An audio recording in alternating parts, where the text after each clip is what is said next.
As promised, here's a wrap of round 2 of the Open on the same day that it occurred. Having said that, in South Africa, it's just past midnight, so it's technically the next day. But yeah,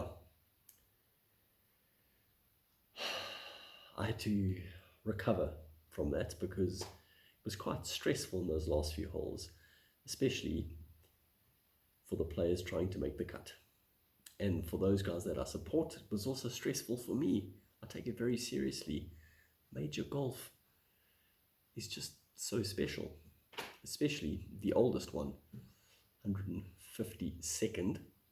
By the way, the South African Open is the second oldest Open championship, or National Open.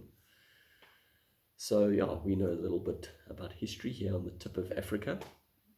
Talking about South Africans, my guy, Dean Burmester, is in position, 2 under round, 2 under overall, and 5 shots back. So my number 1 pick in terms of who I want to win is still very much in it. Let's look at the leaderboard. Shane Lowry, man, the guy can play links golf. 2 under for the day, 7 under overall. He is 2 shots clear of Daniel Brown, who, these unknown guys, kind of unknown, first-time major participants, sometimes they come out the gates and they shoot a great first round, and they normally don't back it up. Look, he shot 1 over, but compared to the rest of the field, and considering he was leading, he will take that all day long. He was joined by Justin Rose, who shot low round of the day, along with 5 other players. So 3 under was the low round of the day. It is a 68. And he's also with him on 5 under. Now, just remember, Justin Rose had to qualify for the Open. You wouldn't think he'd need to, but yeah, he had sort of dropped down enough to have to qualify. So good on him for doing that, and now he's in position for his second major. Tied 4th with Dean Burmester is Billy Horschel. They are 3 further back on 2 under, as I mentioned. Horschel's one of the others that shot a 68. And then, lurking, a little-known guy, Scotty Scheffler. Could certainly have been better.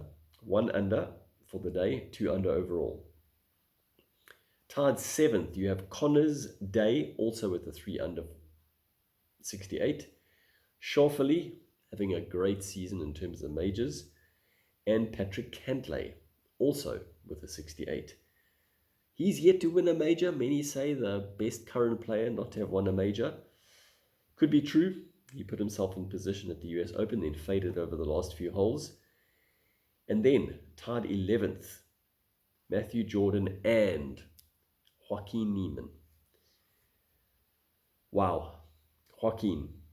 Even par round, you'd think uneventful, even par round, even overall. 7 shots back. Man, he was 2 under for his round at one point. And then the postage stamp. He came unstuck there. He got an 8 on the 8th. Yes, a 5 over quintuple bogey. Now, for mere mortals, that would completely derail them. It would certainly do that for me, and hopefully that doesn't happen when I play golf tomorrow morning. But, man, he went from 1 under to 4 over in 1 hole. But did he show character? It was a 4 over 40 first 9, and then 4 birdies on the back 9. A 31, 4 under 31. I mean, people have been saying that he's got it to win majors. He's been in great form on the Live Tour.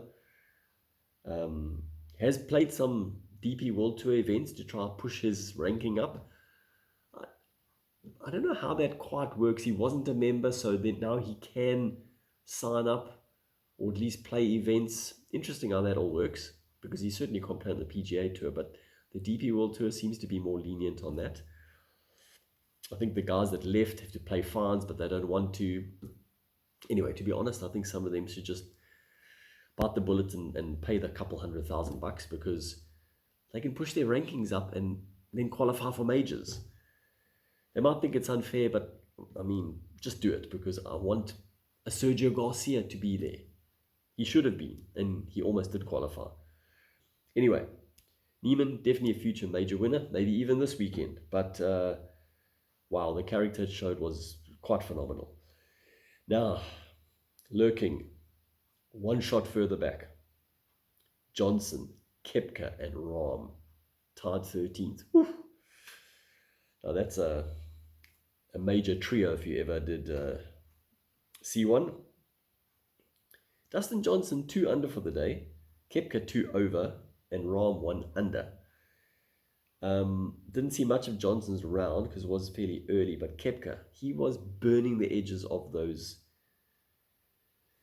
cups. It could easily have been 3 or 4 shots better, just with the short stick. But he's still in position, and Koepka knows how to win majors. Rahm also up and down, but he closed off nicely to certainly put himself in position. Neiman would be my next best option in terms of winning because he hasn't won a major, and I'd love him to win one. Other than South Africans, of course. Tristan Lawrence, he's at 3 over, shot a 3 over round. So that puts him 10 shots behind.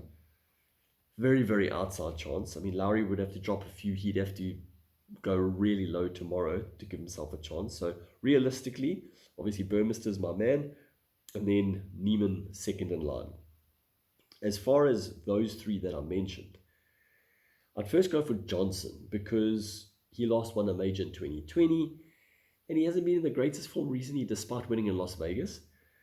Then I'd go for Rahm simply because, I mean, all 3 haven't won this. If any one of the 3 win it, it'll be the 3rd leg of the Grand Slam.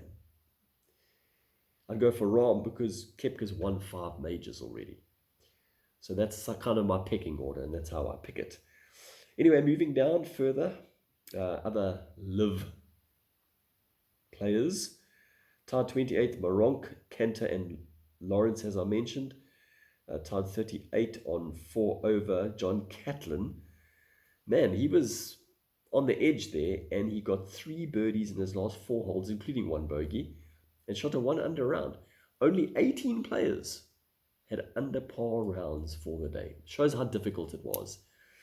Showing its teeth there. Royal Troon. Then Phil Mickelson, early on, it didn't look like he'd make the cut, but then the cut kept moving up, and he made it by a shot. He's 5 over alongside his High-Flyers teammate, Ogletree. And then the other one live player to make the cut was Abraham Ansel, 6 over. And then Darren Fichart. Wow. It's his 7th Open. He's never made the cut. It didn't look like he was going to. Then birdies at the 13th and the 16th, and he made the cut on the number. Well done, Darren. Interestingly enough, Darren Fichart came second to Dean Burmester at the Joburg Open, which is at the start of the current season, but the end of last year.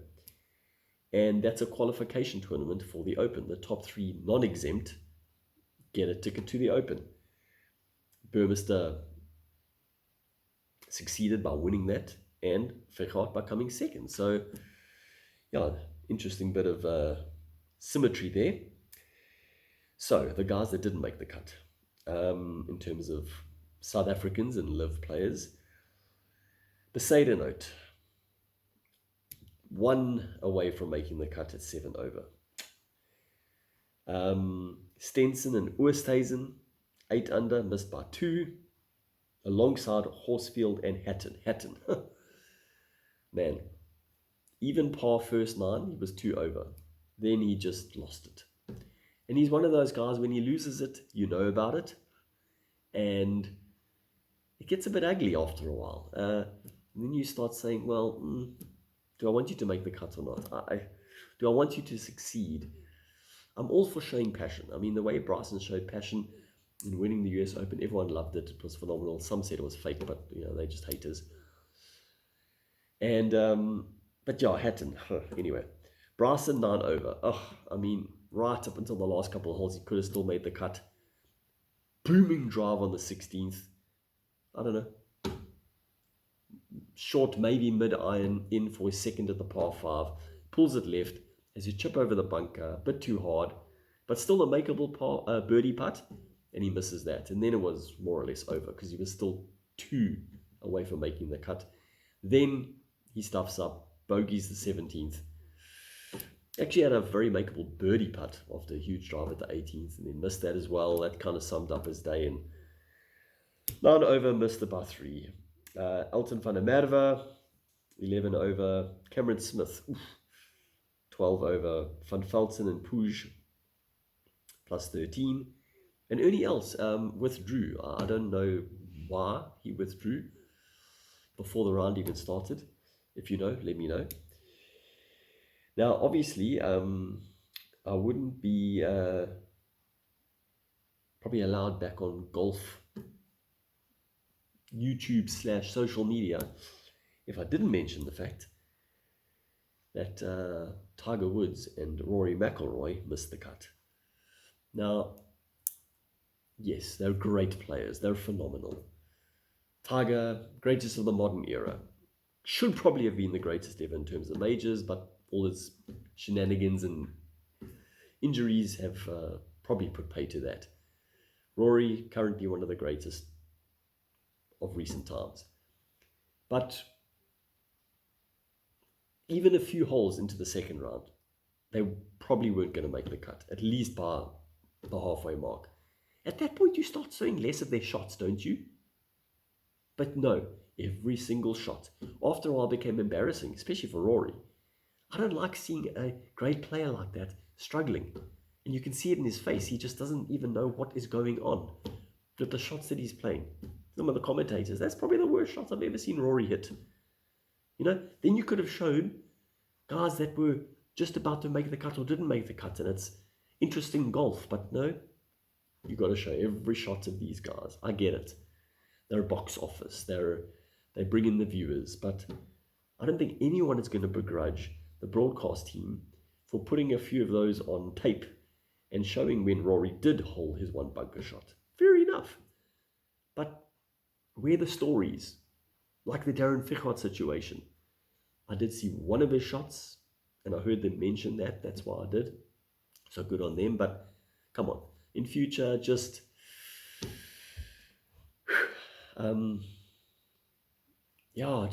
just be a little more open and, excuse the pun, in showing guys that are about to make the cut or where there's interesting stories behind it. Anyway, that's enough from me. Probably went on a bit long, but it was an interesting day. Loved every second of it. And out of all my players that I've favorited, of the 24, 30 made the cut. So more than 50%, and I'm pretty happy.